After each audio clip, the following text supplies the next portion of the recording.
4 minutes of these 40 minutes of racing.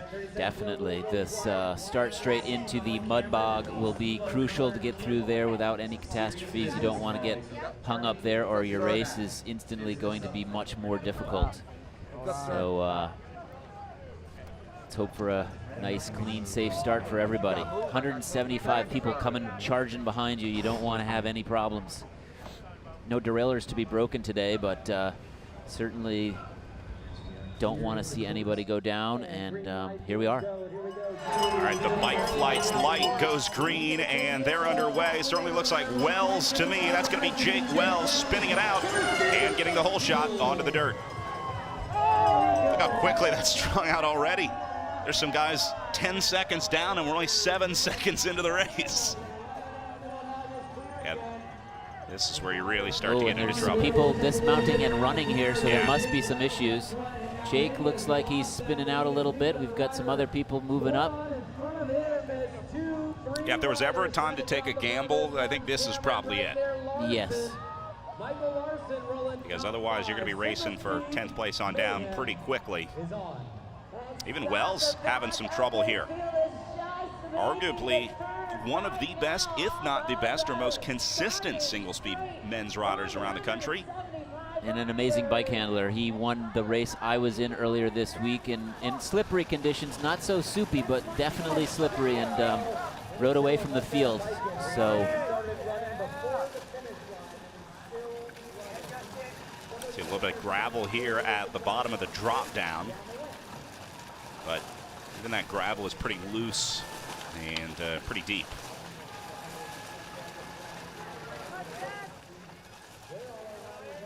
Then through the sandpit section as it goes single file here from front to back. A little bit of rain starting to fall out there. You can see the wet parking lot off to the right-hand shoulder of the riders. Just a little bit of wind at 7 miles an hour, so that shouldn't be a big issue. You can see plenty of short sleeves out there. And just a few sets of knee and leg warmers. got to grab some of these numbers and identify these riders before they get covered in mud. The problem is we got a little bit of condensation on our camera lenses here as well. So we'll do our best to ID the riders up the front. We'll get a much better idea as they come through and complete the first lap. But it looks like things are going to be shaken out here pretty early through pit one. And our racers are hitting the flyover, coming down, going into... Here the leaders will be dropping down this nice long downhill. They're going to hit a bit of a left-hand bend, and it gets super greasy, and we'll see how they handle it this first lap around. Big crash, left side of the picture. Rider lost control, went over the bars and into the tape. We're going to need some course repair out there. Pit one already busy. And the leader is off. He's got a good gap, and there's some more carnage to come here. Well, that is exactly what this rider needed for second place, to bobble and give him a pretty comfortable lead up the course here. Oh, into the fans there. Oi, oi, oi, up close and personal with the Louisville spectators here.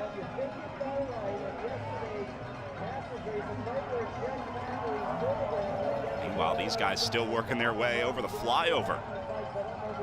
They will not get in a second lap. They're going to do one lap. lap. They're going to do one lap, which is unfortunate, but that's the nature of a 175-person field. There's no good way to get 175 riders around this course. Thanks. More riders going down. Top right-hand side of the picture here. This is great. The cascade effect. Well, for anyone that ever complained about not having quote-unquote real cyclocross weather, if you're not here racing, you're missing out, because this is about as cyclocross as it's going to get. I thought I caught the number of a Max Judelson 705, but I could not be certain on that. That's wouldn't be surprising. Have you heard that name before? Yeah, Judelson, good rider. Certainly not out of the question. I think I picked up Eli Woodard out there as well, pretty close up to the front of the group. Don't quote me on that, as Still trying to get a better look at the numbers here as they roll through.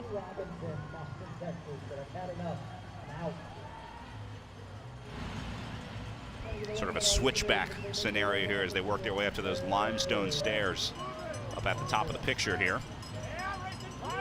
Some people choosing to run the whole paved stretch there between dismounts, and some people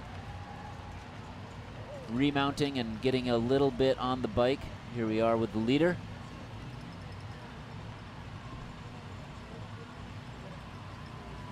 That clearly seems to be 7:05, 0:05. I'm going 7:05. I think it's Max Judelson. Yeah. So Berkeley, California, represented up at the front of the men's single speed race here as Judelson gets to the front early, and then a bobble at second place gives him a nice, comfortable lead here.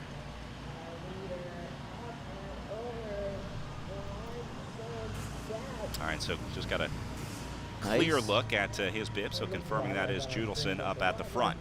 Nice gap he does have, and he's got at least a switchback on second place here. Everybody's running this section now. We saw Sarah just a few minutes ago. She was actually riding this, but in traffic, Jake's a ways back and struggling to choose between riding and running. Things are changing out there. It looks like it's getting a bit more peanut buttery, certainly not real thick, but drying up a bit and making things really tough. And they're shouldering their bikes a lot more than the women were able to do. That's the first lap. Things haven't been picking up on the bike, and a bit lighter because of that. Well, their second place starting to catch up to Max Judelson here. Even paperboying the mud section from one side of the tape to the other. You don't see that too often. We've got and that is going to be Justin Robinson up into second place. Very nice. Justin, an extremely experienced racer out of California as well. Raced earlier this week in the 40 to 44 championship, came in 8th that day, right behind me. And he can handle a bike. He's a big guy, so this running, especially running up the hill, is going to be pretty tough for him, but he looks like he's got his stride going. It looks like he's pulling back Max, and now we go back to the traffic jam as they work their way around that U-turn. We did pick up David Gunnarsson in third, and I think it was Eric Fossel, the SRAM factory rider, into fourth. Doing our best to try to ID riders up at the front here for you. If you're looking for a specific rider, livelinksresults.com is your best bet. That's live, L-Y-N-X, results.com. There's the cowboy. Hey, we got a cowboy. It's not a single speed race till you have a guy in 73rd place dressed as a cowboy.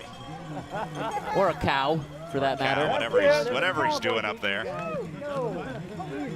I gotta say, I think the women's field did a much better job with the outfits. Come on, college man, there's a cowboy ahead of you. Yeah, he's got on the left here, you can see people, their wheels aren't even turning. They're having to extract mud from their bikes and the frame. We've got some jorts guy. Jean jorts. Token jorts guy. Yes, there's always a jorts guy in every single speed race. When will it end?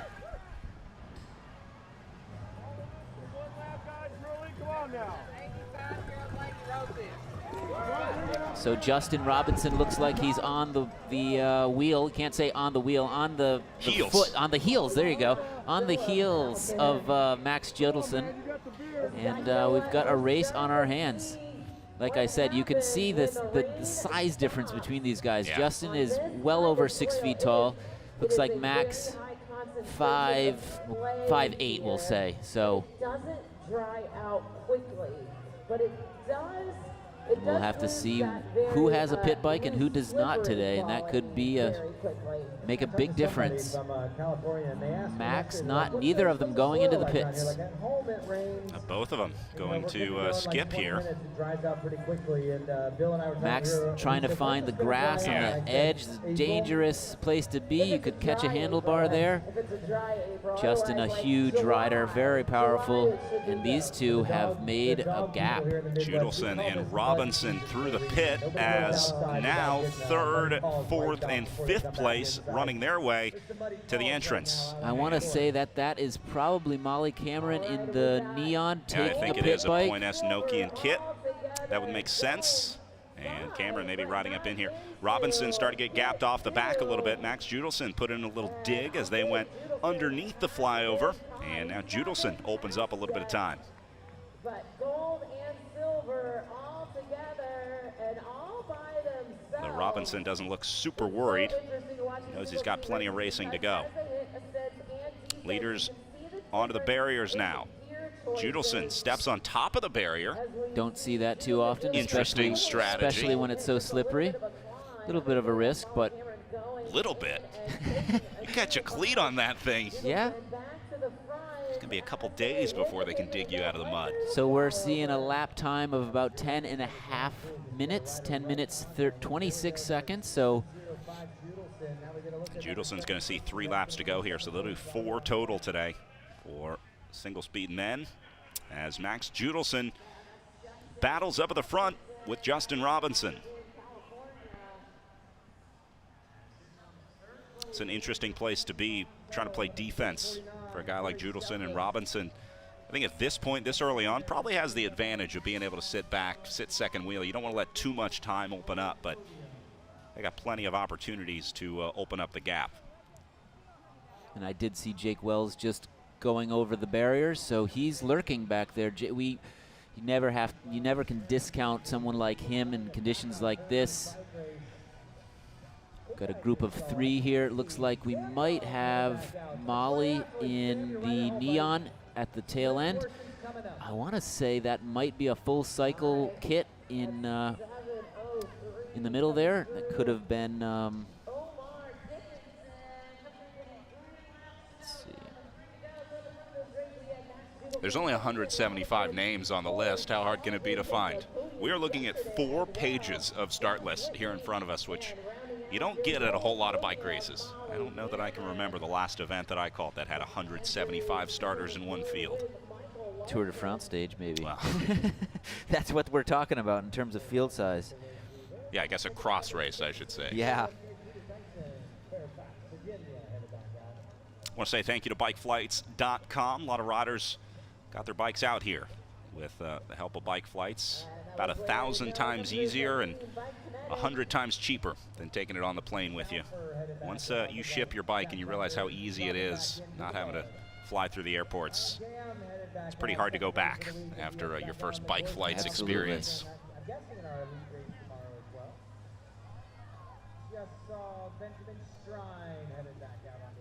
And again, this is the former sand pit as now we go back up to our leader.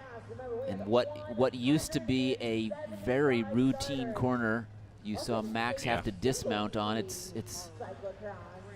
Judelson not pitting here, so I'm thinking neither one of these guys has a spare bike in the pit. Yeah, that's. The Shimano pits have been relatively quiet through the single speed races here. Definitely more, well, the field is much bigger, but definitely more than in the women's race, where we saw Sarah take a bike, and at the end she was taking it every half lap. These guys, through a lap, haven't taken a bike yet, so it looks, you got to assume they don't have a second bike at this point. Dangerous riding there for Max Judelson. He kept it upright, though. Coming in hot. Justin just hanging on by his fingernails around that corner. Justin Robinson. He's familiar with that corner. He went down in his earlier race this week on that very corner. And I got to think, having raced this course, even though the conditions are different, you have a sense of what's coming, how the terrain slopes, where the slippery spots might be. So that's a bit of advantage to Justin because of that earlier racing. He's running well.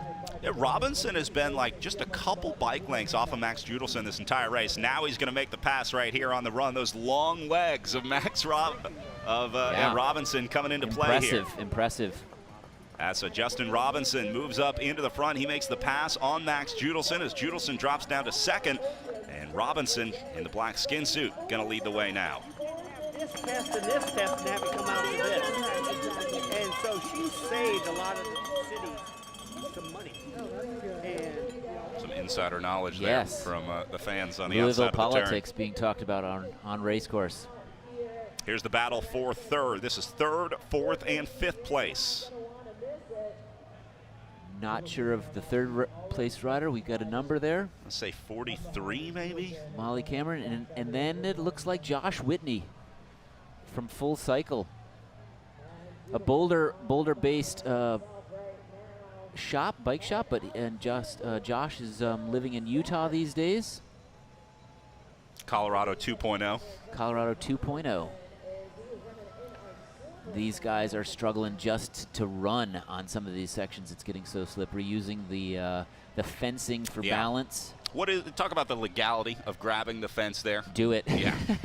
No one's watching. Do it right? until someone tells you otherwise. But no, I mean, as long as you're not holding onto the barriers at the start to clip in, which is not legal, I think you'll see it in European races. They'll grab a post and especially do a the U-turns where So it's fair game as far as I'm concerned. And ooh, Justin going into a hay bale. He is stuck. Looks like he might have gotten tied up with that with the hay bale. But another pass here as Robinson going to drop back to second here. Well, back up to the front. This is a great race up at the front of the men's single speed race.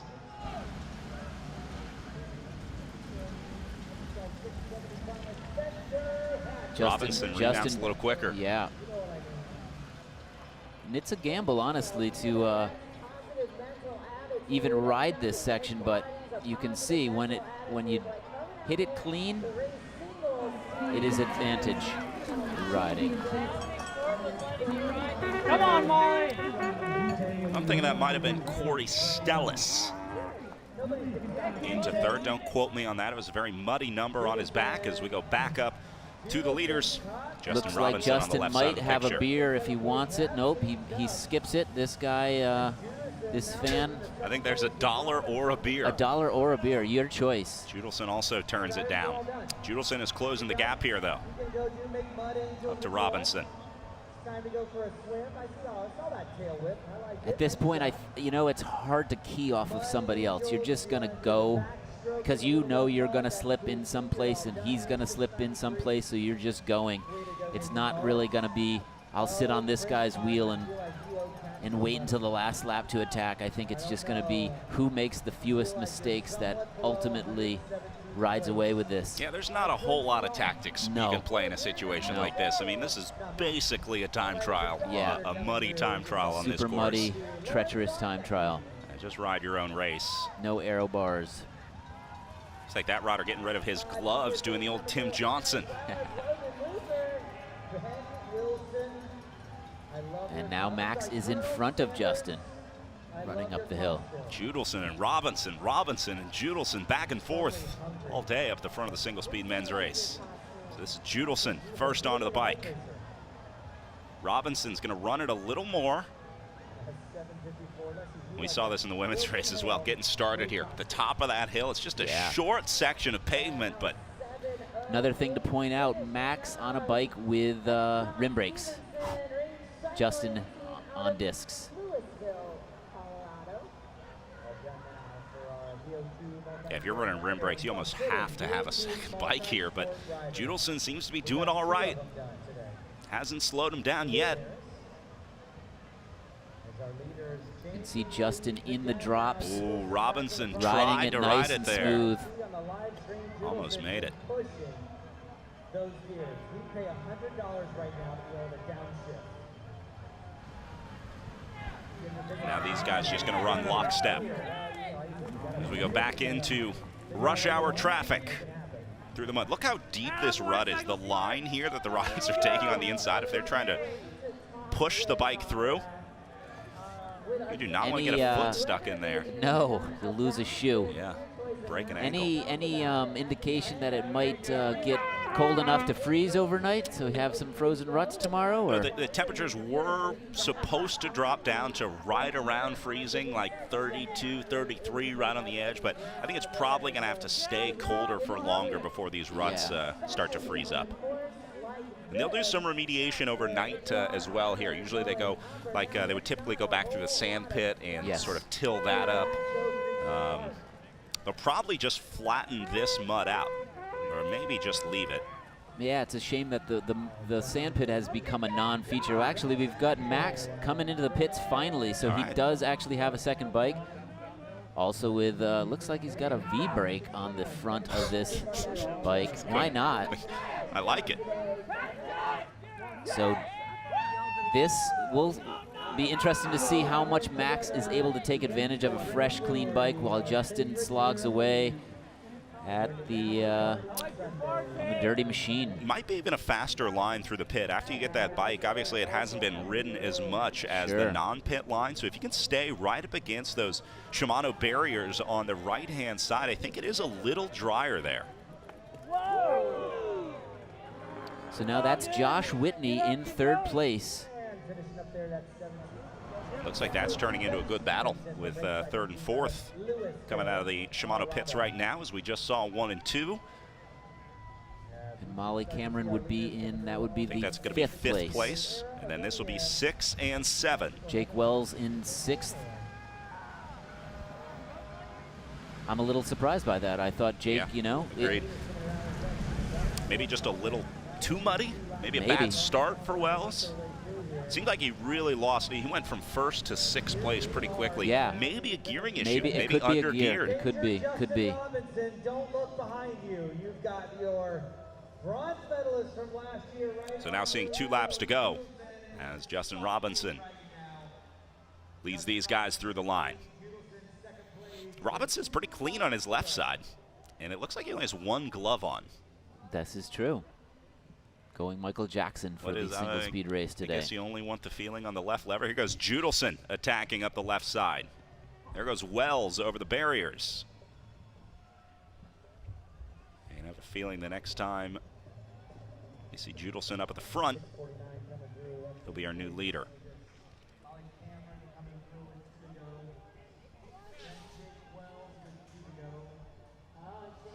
That's going to be 3rd place. Coming through start finish.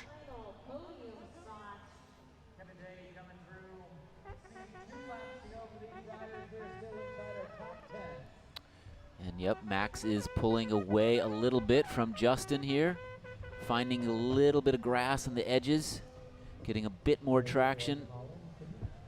They took out the keyhole section down there for this single speed race, so they go straight onto the pavement up to the what used to be the sand pit, now a packed beach of beautiful sand. Wet sand. Sand castles. I'm surprised there aren't any sand castles being made in the pit. It's going to be Rory Jack of Bellowston Bicycle Studios out of Chicago, Illinois. Judelson through. There goes Molly Cameron.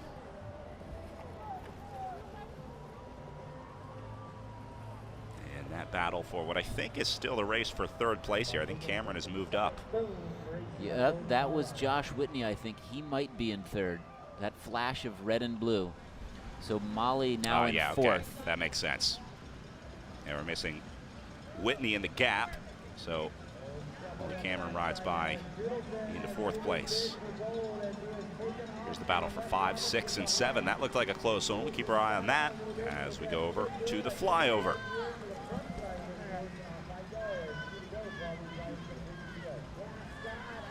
Yep, here's Josh Whitney coming up. So that's 3rd place up and over. Another sizable individual, let's say. I think weight, being a bigger guy to some degree is an advantage on a course like this. Keeps your momentum going forward rather than side to side. A bit more weight keeps your traction a little bit higher. Of course, it's all relative. That's not helping Justin Robinson out a whole lot here, because Max Judelson just went through the Shimano pits and picked up a few seconds coming out with a fresh bike. Let's see how I don't think we've seen Robinson pit all day, right? No, we have not. Let's See how they take this. Max had a little bit of an issue last lap. Looks. Yeah, remember Robinson came barreling into this one last time we saw him. This time Robinson's going to get the better line as Judelson goes into the tape. And now Robinson back up to the front. And Josh goes down in third. He had closed that gap considerably. Yeah, Whitmore working his way up into third place as more riders going down. That was Judelson taking a soil sample once more. And that's going to give Robinson a chance to push ahead. Here we go. We can see him opening up that stride. He's got a good turnover on the run. Looking strong. Max getting twisted sideways there. Judelson just looked over his shoulder. I think he was looking for third place. He could be getting a little nervous about who's coming up behind. Yeah, if you've ever been in a bike race like this, you know when that shift from worrying about what's in front of you to worrying about what's behind you. Yeah. I think that may have just happened for Judelson The confidence might be going away for Yeah. Max. You know, if these little mistakes add up, they chip away at your confidence, and then you start looking back. Robinson seems to be looking and feeling good, even with his muddy bike. He's going to run this, what used to be a sidewalk of pavement, now a slip and slide of mud. So he's going to run all the way up to the limestone steps before the switchback descent. There's Judelson in second. You can just barely see Robinson up ahead of him.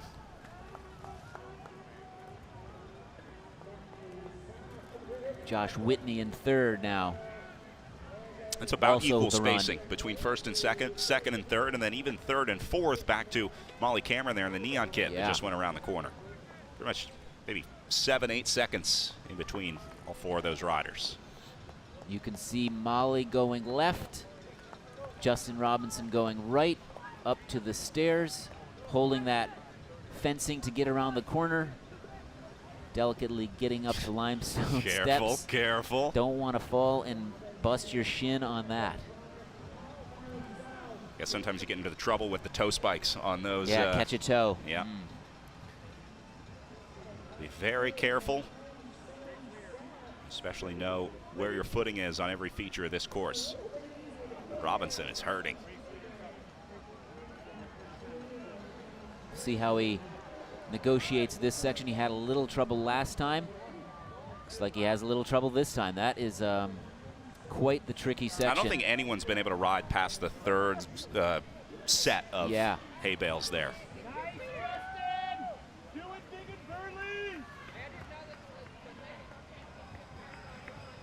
So experienced, Justin Robinson, been racing forever. Used to be on the Cal Giant Berry team. Now riding with Santa Cruz. He has dealt with conditions like this before, I am certain of it.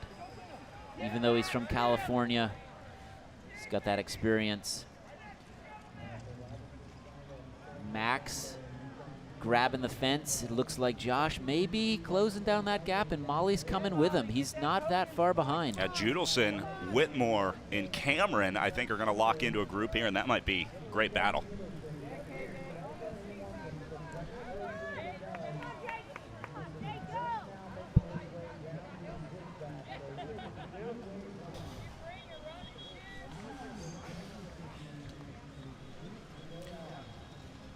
All right, well, as we're watching these riders with 2 laps to go, I want to bring Tim Johnson in the booth, who has just returned from a fact-finding mission out on course. Tim is now covered in mud. Well, I feel like I'm actually covered in facts. I mean, if you really want to go and figure it out, it's if you watch this race too closely, you know, we're sitting here watching a screen right now. If you're on site, you're on the course, you're watching it too closely, you are literally getting covered with the mud. You got the Joe spray Park. on your face. I can see it. It is. It's awesome out there. The conditions are just treacherous. Epic is truly needed on a day like this. But the battle at the front is just awesome, and the crowd is loving it. Back and forth, Justin and Max, Justin and Max. Justin's looking really strong on the run, which I'm impressed by. He's a big dude. He's always been a great runner. That's always one of his skills that he stood on when he was racing. He told me at the start line that this is his 30th year of racing cyclocross. So 3 decades of cross racing. He's got a chance to pass a guy in the cowboy hat. Excuse me. That's got to be a good feeling right there. Nothing better than passing a cowboy. I think he just politely asked that rider to pass. I saw Robinson, his mouth was moving a little bit. He was just letting the riders in front of him know, hey, coming through. Oh no. The Cowboy Cow guy. almost took him out, but he negotiated that pretty well. Yeah, Justin's really one of the most skilled riders. Technically, he's, you know, if you talk about technique being a big part of cross, he's had it down for decades now. But he's an inspiration to the Bay Area. Anyone who's ever gone to a race, really over the last 30 years, has seen Justin. He goes to the small ones, he goes to the big ones, he goes to nationals. He's been to the World Championships, and to see him out there right now, I know his wife Jenny is going ballistic, watching on the side of the course. But yeah, he looks so smooth out there. And he sat back a little bit those first couple laps, sat with Max, and now he's just pulling away. Well, sad Cowboy in the background has now just shouldered the bike, and looks like the giddy up is all gone from that one. Looks like a little heckle from Pete Weber on the side of the course to Justin.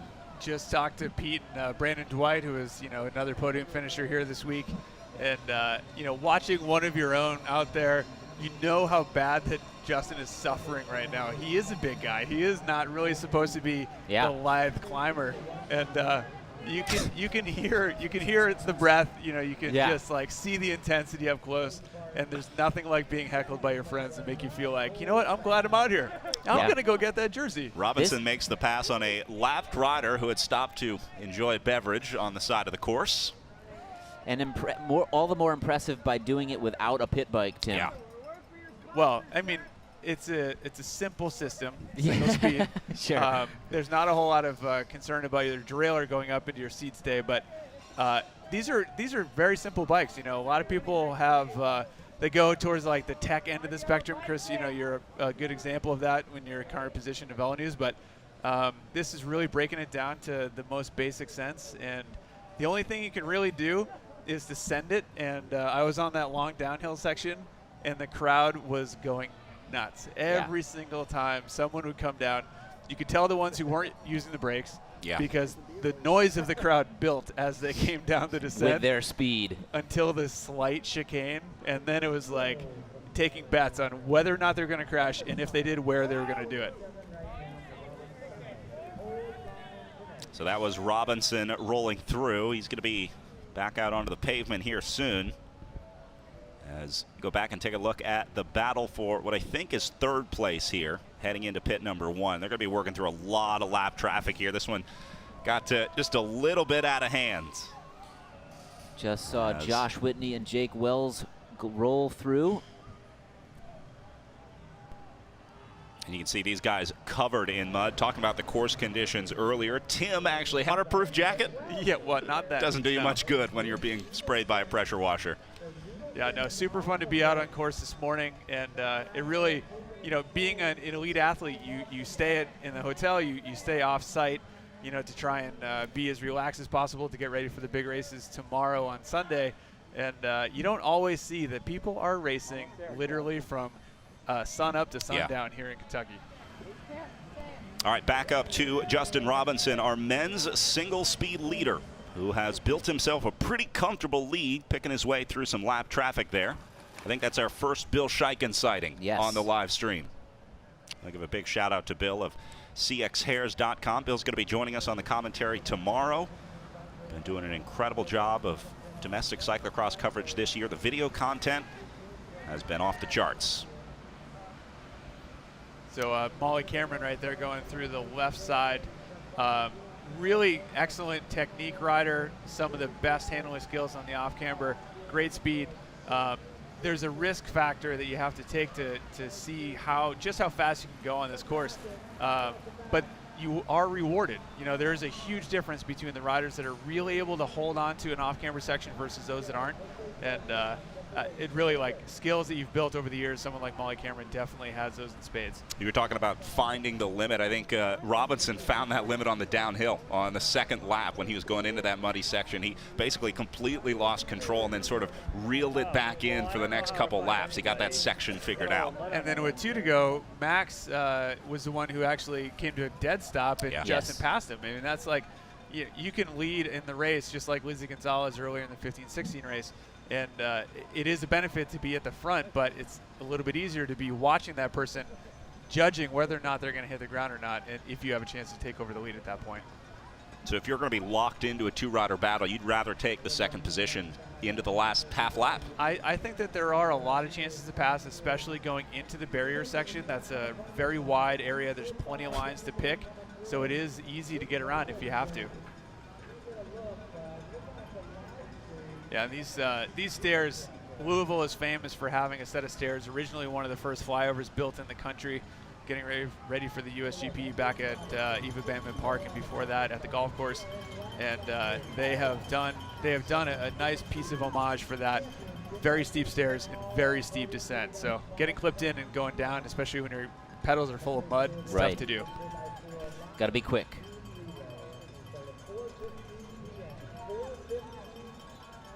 That's another area where mud starts to gather on the bike, and one of the reasons that you need a pit bike here. So we'll see Cameron into the Shimano pits, and nice smooth exchange there. It's really a two-person operation in the pits, Chris. You've got a giver and a taker. Yeah, one to catch the bike that you're handing out, and one to hold the fresh bike, deliver it to you without any bobbles. And then as soon as those are traded off, they'll then go over to the pressure washers, clean those off, and then head back. Here we go with Justin. Oh, little slip for Robinson. He saved it. Good technique here for those cyclocross racers watching at home. Tim, the master of shouldering. Well, you know, I spent half of my career avoiding the shoulder, and in these conditions, you have to pick your bike up. Otherwise, it's going to weigh an extra 5 pounds every time you let it roll. But yeah, you have to find footing, and so often these footprints just become hollowed out. You know, they become washed away, and it's not enough of a ridge to sit on. Wow. But Jake Wells is right there. Wells That's a very, very small gap. And Josh Whitney on his wheel. So something must have happened out there that we missed didn't the Wells charge, that's for sure. And Jake is a very good runner. Yeah. He's very strong running. He's going to have a great shot of getting back onto Justin and then going back through the pits the final time. Really good chance of him to get into the lead. You see him just getting onto that last off-camber section. Can't see it from this angle, but that's a really tough little run-up. Some roots on there, not a whole lot of purchase for your feet. Wells is going to catch Robinson here in the next 30 seconds. Something happened for sure. This is an exceptional ride for Jake Wells. Come out of nowhere. And when he was back in 10th place after that hole shot, I kind of wrote him off thinking that bad start was going to be too much to overcome, but he's going to make the catch right here on the limestone stairs. All of a sudden, this is 3 riders up at the front of the men's single speed race. Any fan of cyclocross who's watched some of the old school stuff, Paul Harrigers rips his cycling cap off the top of his hairnet when he's just about to pass Richard Grunendahl back in Coxside Worlds. That's what's happening right now. The young pup, Justin Robinson, out front. You got the bearded beast and Jake Wells chasing him down. And this goes back to what you were talking about. Into the final lap here, Wells is going to catch. Robinson is going to be completely cooked, and then Wells charging forward in the neon helmet there, second wheel. Really deep ruts right there. And this is going to be it right here. And I think it's a matter of fatigue with Justin as well. His confidence is dropping. He's just sort of, he's losing it a little bit. So that's not Justin, actually. Yeah, that's Justin there, and Josh Whitney is on second wheel right behind Jake Wells, another former Coloradan. There he is, yeah. So just like that, Justin Robinson drops down into 3rd place. After tossing the sunglasses into the fans there. Josh Whitney moves up into 2nd place. Phenomenal ride. All back of the bike. Right up into the back end of this 3-man group. Now he's going to run alongside, maybe even getting back up to the lead. But Jake, look at how fast he's running. He's got great leg speed. He still has hip flexors that work, which is always a tough thing to do at the end of a race like this. Yep. Men of a certain age tend to struggle with that. Well, you know that better than anyone, Brad. It's tough being old. Jake Wells. Tight hip flexors, man. I've always had trouble with my hip flexors. No, cycling does no favors to the low back, and a lot of the guys have been complaining about it. The women as well. It's like this mud is just so thick. Even when you're pedaling, you barely have any momentum at all, and then when you're off the bike, you're running through this stuff. So you can just see Justin trying to keep some pace going, but it looks like he's going to be fighting for that bronze medal. Also, we saw Jake with what looked like a lesser gear at the start, Yeah. but that might come in handy now that he's fatigued and he's got this this short uphill paved section between the two run-ups. Jake right now has got to be thinking, as long as I don't get into a sprint at the end here, Yeah, I'm good. true. So do the work now, because he knows what's going to happen on the pavement. He just doesn't have the gearing to go up against the other two guys here. So he's got to get the lead before they get to those barriers for the final time. And feel free to use air quotes when you talk about sprinting at the finish of this race. An impressive charge back, coming out of nowhere. Yeah, this is a great ride from Jake Wells today. I think we all expected Wells to be up at the front, defending Absolutely. champion here.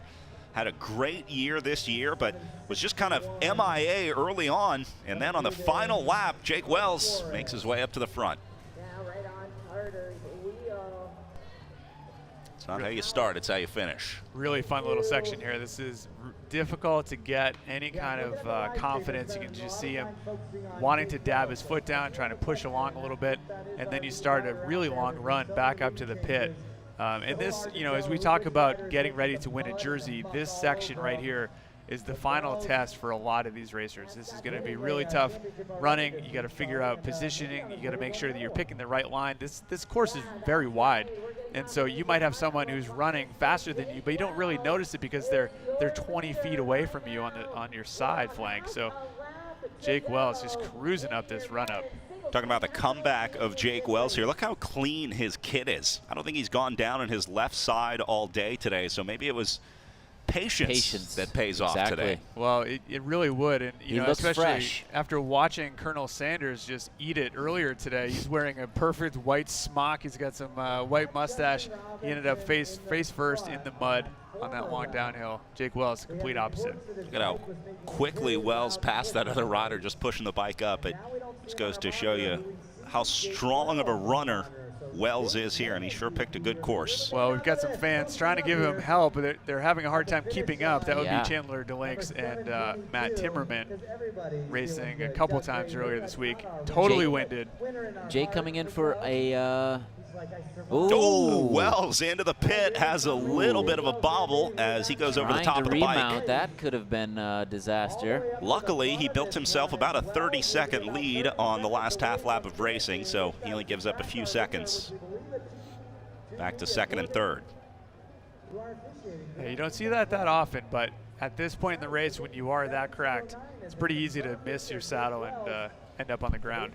That'd be Josh Whitney in second place, just going beyond pit 2. And I'm not sure, I think Robinson might have even dropped back to fourth. There was a new rider up in the mix. Not sure if it's... It might have been a lapped rider there.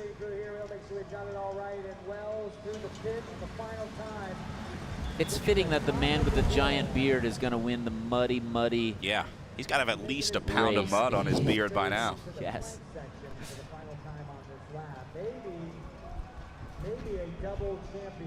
Remember, Jake Wells, a collegiate runner, and his background paid off today as he ran away from the rest of this field. That was the last time over the barriers for Jake Wells.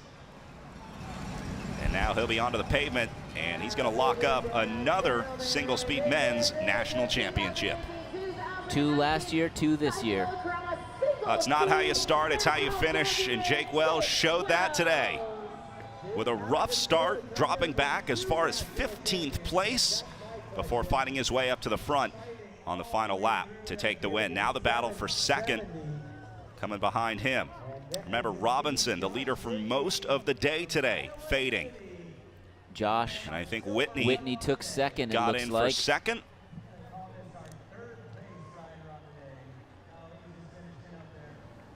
These guys just looking at each other, shaking their heads. It's always good to see people in the, in the periphery in these images. As Brian Werner, he shot a great film called Pure Sweet Hell, which is featuring Justin Robinson in it. And that was, a lot of people found cyclocross through moving images like that. Yeah. Great film. Talked about it the other night at one of the movie showings here called State of Cyclocross.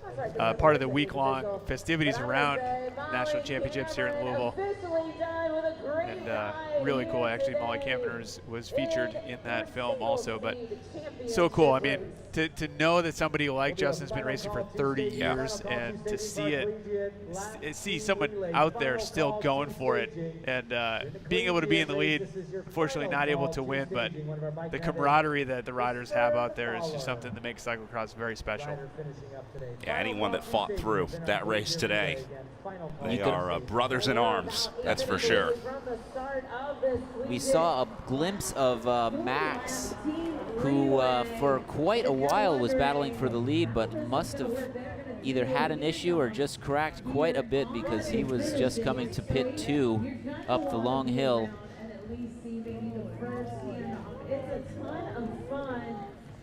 These guys are going to go out for one. Oh man, that this is soup really out there. makes me want to race. You know, Yeah, you gotta get back out there. Yeah, you get a taste of it, and you see something like this. I feel like I want to get back out there and race. I mean, this is the coolest part of cross racing. You can just jump in. You may not enjoy it that much, but you don't have to train your butt off for it. I think it's a little late to get you in for the collegiate relay. Oh, after really? this, Wait, unfortunately. I could enroll. I could have a graduate program. Yeah, can we get you in the master's Continuing program? education. Master's program for masters racers.